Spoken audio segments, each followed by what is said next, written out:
L'invité de Béatrice Rulle ce matin, 6 minutes avec Julien Nicollet, dit Félix, député vert, concernant l'imposition allégée sur l'outil de travail soumis à votation le 22 septembre, Béatrice. Bonjour Julien Nicollet, dit Félix. Bonjour tout le monde. Merci d'être sur Radio Lac ce matin. Donc cet allègement prévoit de baisser l'impôt sur la fortune pour les personnes vivant à Genève, détenant au moins 10% d'une entreprise et y exerçant leur activité principale.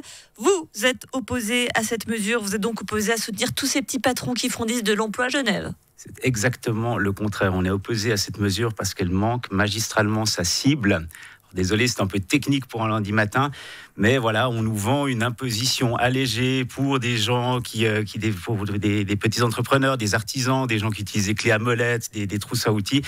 La réalité est complètement différente. Sur les 25 millions que l'État va distribuer de baisse fiscale, la moitié, 12 millions, iront pour 23 personnes. Oui, mais celui qui a sa clé à molette et son petit outil sera aussi concerné, lui aussi. Il va avoir baissé ses impôts. Il touchera de l'ordre de 30 à 40 centimes par jour. Voilà. La réalité, c'est ça. Le département des finances arrive avec des projets de baisse fiscale à la sulfateuse depuis le début de la législature. Ils se succèdent. La devise est toujours la même. Plus tu es riche, plus tu y gagnes. Le petit entrepreneur qui a son ciseau de coiffeuse, sa clé à molette de plombière, on va rappeler qu'on n'est plus au 19e siècle quand même. C'est la réalité. Vous regardez l'iconographie des gens qui défendent ce projet de loi, vous verrez des clés à molette et des perceuses. La réalité, c'est qu'en définitive, on paye des costards, des voitures de luxe, des montres de luxe avec cette baisse fiscale. Alors on va prendre un petit peu de recul. Il y a tout de même une double imposition à Genève en ce qui concerne les chefs d'entreprise. Il y a celle payée par l'entreprise, puis après il y a une taxation individuelle. On fait très simple, mais c'est quand même un souci ça. Oui, c'est un souci, effectivement, parce qu'il y a plusieurs niveaux de la fiscalité où il y a ce qu'on peut appeler une double imposition. C'est des systèmes qui sont extrêmement complexes. Nous, on n'était pas opposés à le revoir. Effectivement, ça nous pose un problème que les petits entrepreneurs, les artisans, soient doublement imposés. Et on est tellement gênés par ça qu'on a même proposé un autre projet en commission des finances qui allégeait encore plus la fiscalité des petits entrepreneurs. Des petits entrepreneurs, donc c'est ceux pour nous qui ont jusqu'à 3 millions de capital dans leur entreprise. Donc c'est pas rien.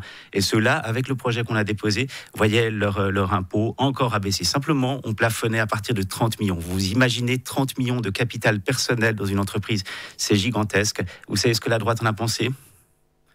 Moi non plus, parce que le sujet n'a même pas été débattu. Il a été évacué, il a été refusé tel quel. Voilà. Double imposition à Genève, et Genève qui a l'impôt sur la fortune le plus élevé de tout le pays. Ça nous met aussi dans une concurrence plus saine avec les autres cantons, même vis-à-vis de ces très grands groupes dont vous dénoncez finalement la baisse d'impôts. Si Genève souffrait vraiment de la concurrence fiscale, il y aura un exode des entreprises dans le canton du Jura, le canton de Neuchâtel, par exemple. C'est le contraire qu'on observe. Ce qui se passe, c'est que les systèmes fiscaux sont assez complexes. Il y a plusieurs impôts à plusieurs niveaux. Vous l'avez dit, des impôts sur les personnes physiques, sur les personnes morales, sur la fortune, sur le capital, le bénéfice, etc. Il se trouve qu'à Genève, lorsqu'on additionne tout, on est extrêmement favorable pour l'entrepreneuriat, ce qui fait que l'économie de Genève est florissante. En définitive, des entreprises s'y installent, y prospèrent et on est très heureux et on essaie de continuer à travailler pour que ce soit le cas. On a compris donc un allègement très important pour les grands patrons, si on vous suit, mais il contribue aussi très largement à la prospérité de Genève. Est-ce que c'est pas un sain retour de balancier aussi, que ceux qui contribuent à la prospérité, et on l'a vu, on va en parler des comptes dans un instant, du canton, est aussi un retour sur investissement, j'ai envie de dire. Oui, et je l'ai dit tout à l'heure, les projets fiscaux se succèdent et ces projets épargnent toujours les mêmes. Ce sont précisément ces gens qui ont des revenus, ceux qui n'ont pas d'entreprise, en l'occurrence. Alors, en l'occurrence, non, mais ce sont des gens qui ont des revenus extrêmement élevés, des fortunes extrêmement élevées, et qui sont en capacité de contribuer simplement au fonctionnement de l'État. Il y a un principe de base, la fiscalité. Récompenser ceux qui sont entrepreneurs, ceux qui investissent, c'est pas juste. On n'est pas dans un jeu télévisé. Le but n'est pas de récompenser les gens, c'est simplement de leur dire, vous bénéficiez de services d'un État florissant, d'un État qui propose des infrastructures, qui propose une localisation exceptionnelle. Chaque an, vous, moi, les entrepreneurs payent en fonction de leur capacité contributive. Le canton peut tout de même se le permettre. On va rappeler que le bénéfice l'année dernière pour Genève, c'était 1,4 milliard de francs. Tout va bien. C'est pas mettre en péril Genève. Non, effectivement, on fait des bénéfices. C'est pour ça que nous, on a proposé une version différente de cet allègement de l'impôt. On n'est pas opposé par principe à une baisse fiscale. Simplement, on veut qu'elle soit mesurée et surtout qu'elle tombe dans les poches des gens qui en ont véritablement besoin. On aura un autre très gros sujet en novembre à voter. Et là, ce sera plus de 10 fois le montant qui est en jeu. C'est la baisse d'imposition sur les personnes physiques. La règle sera exactement la même. L'immense majorité de cette baisse d'impôt ira dans un nombre très restreint de poches qui n'en ont pas besoin. C'est ça le problème. Le problème n'est pas de savoir si on va baisser les impôts ou pas, de savoir jusqu'à quel point on va offrir les abonnements TPG. On en a effectivement partiellement la capacité, parce que voilà, on ne sait pas non plus comment les choses vont tourner à moyen terme. Mais simplement, il faut savoir qui va être le bénéficiaire des différentes prestations que l'État va offrir et des abaissements fiscaux que l'État peut se permettre d'offrir ces prochaines années.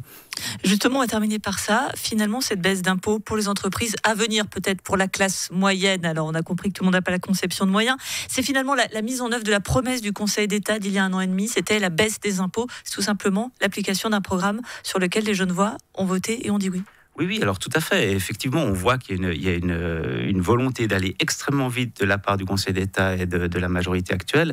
Donc les débats se font très très rapidement, ne se font pas en commission fiscale. C'est regrettable parce que derrière une baisse d'impôts, il y a plein de choses qui se passent, il y a plein d'effets qu'on peut mesurer tant sur les personnes que sur le fonctionnement de l'État.